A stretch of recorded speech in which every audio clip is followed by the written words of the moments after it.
But this immunity thing has definitely opened up a new debate. Mr. Tahir Javed, I'm coming to you. There are 25 Democratic members of the House of Representatives who are ready to call for Biden to step down if he continues to look shaky.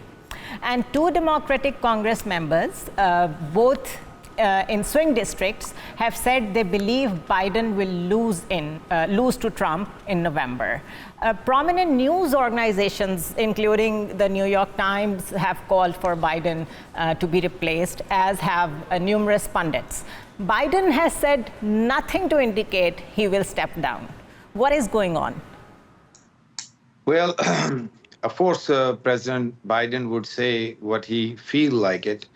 But there is, you are absolutely right, there's a big conversation between the party.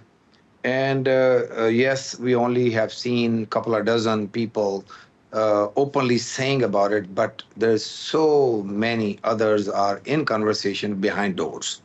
So this is the most common conversation among the party to ask President Biden to step down voluntarily or find out the ways how the delegates can basically use their votes, and at the convention they can have some other candidate, and they might, get somebody else in a replace in front.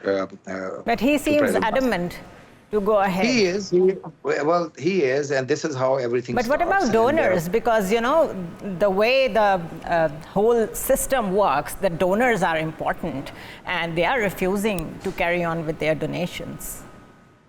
Exactly. The donors carry on. Well, of course, there's all kind of donors. And, some probably would say that they're only going to donate when President Biden is on the ticket.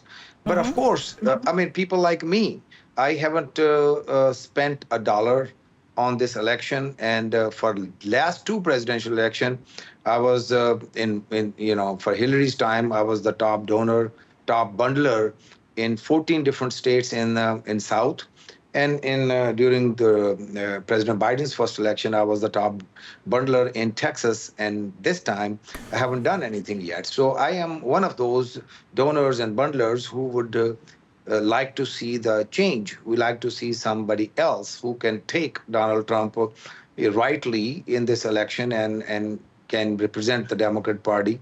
And I'll tell you that this is not just Trump is basically the only issue.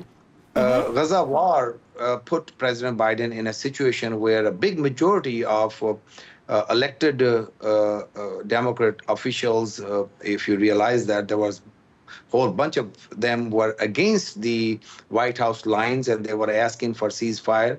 And there was a huge, there was a movement in the colleges, especially in the Ivy League colleges. In the campuses and all that encampment thing. And this brings me to the exact thing that we were discussing before you two gentlemen in the show.